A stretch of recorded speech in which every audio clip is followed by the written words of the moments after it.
Hey everybody! Today I am going to show you a quick little video on the different type of mark making that I use, really kind of depending on what type of pastel I'm using. So we're going to move over to the easel really quick. I have an old scrap piece of UArt 500 grit up on my easel. There's nothing fancy on it, it's just some scribbles and blotches of color. I'm going to show you on that piece of paper exactly how I like to practice my mark making, since that's what we're talking about this month. Let's go. Okay everybody, I have some scrap UArt right here, and I want to show you just quickly a couple of the different types of mark making that I like to use. Now, of course, a lot of times I'm starting off my paintings with a new pastel. I like to break my pastels just by applying a little bit of pressure, and the new pastels, and especially the really hard pastels, usually break in a really nice clean line with little residue that kind of powders off a little bit. I like to save 1/2. And when I'm working with new pastel, I like to either use the broad side.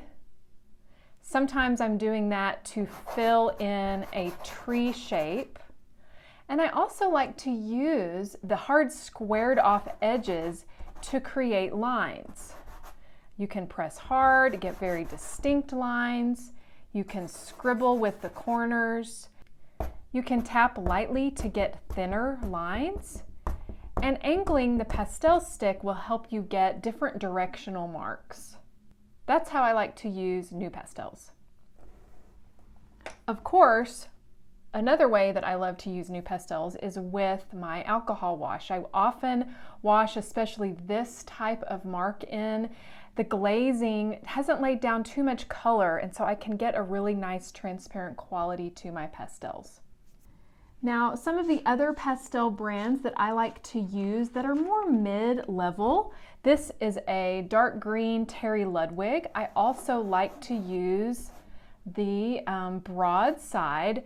Look at how much more pigment lays down than the new pastel, and I'm not pushing any harder, but this one feels a little bit more solid. You can also do some tapping and marking with this because it has those nice square corners, and it also has some fun little corner effects that you can roll and get some nice little dots. Sometimes I like to use that square in and push to create thicker marks, chunky marks especially. Now, some of the other pastel brands, this is a Mount Vision, they are more rounded. Here I am filling in, scumbling. Once again, look how much more opaque that is. Not a lot of the paper is showing through compared to this new pastel over here. These round pastels you can roll to create some fun effects. You can also tap with them, but you'll notice that the taps are a little thicker than over here where they were much more linear. Of course, we also have, this is a Townsend, which is a really nice, wide, thick pastel. They're wonderful for pushing and pulling, and I am applying quite a bit of pressure there. Their scumbles, once again, are quite a bit more opaque, but this one especially creates some really dramatic lines, dots, and texture. Of course, you also can have cross-hatching techniques where you are glazing, kind of optically mixing color.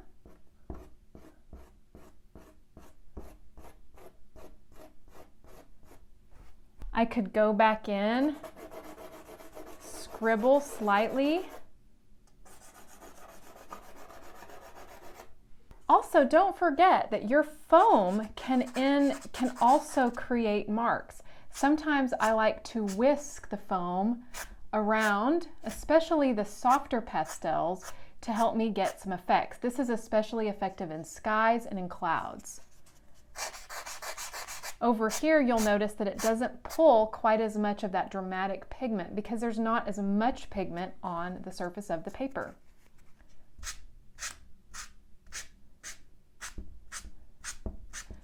So you can also think of your pipe foam as another type of mark making tool. You can add dots by rolling, tapping,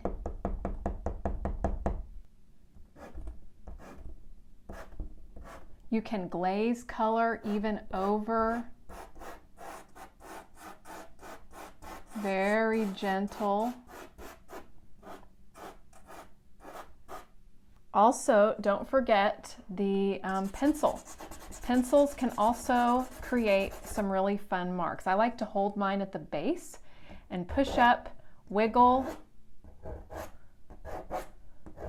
to create some thin lines. I also really love mechanical pencils. They create a really fun scribbling effect that I find really unique and useful. Those are just a few ways to use your mark making. I would say get a piece of paper like this, that's a scrap piece of paper in your studio, and just play with the power of your pastels to see the effects that you can create. Now, the wonderful thing about UArt is I can take this piece of paper, I can wash it all in with alcohol, blend these colors together, and I can create a painting off of this piece that has some kind of wild, crazy color on it right now. These were just pastels that were sitting next to my easel when I started. I hope this taught you something a little bit about mark making. See you soon. Hey, thank you so much for watching this video. I hope you learned something. If you did, please give this a like. I would love it if you would subscribe to my channel and hit that little notification bell so you can be notified when I have a new video. I also have support levels over on Patreon. If you would like this free content to keep coming out, you can visit my Patreon channel at patreon.com/Bethany Fields. All the links are in the description. Thank you guys. See you soon.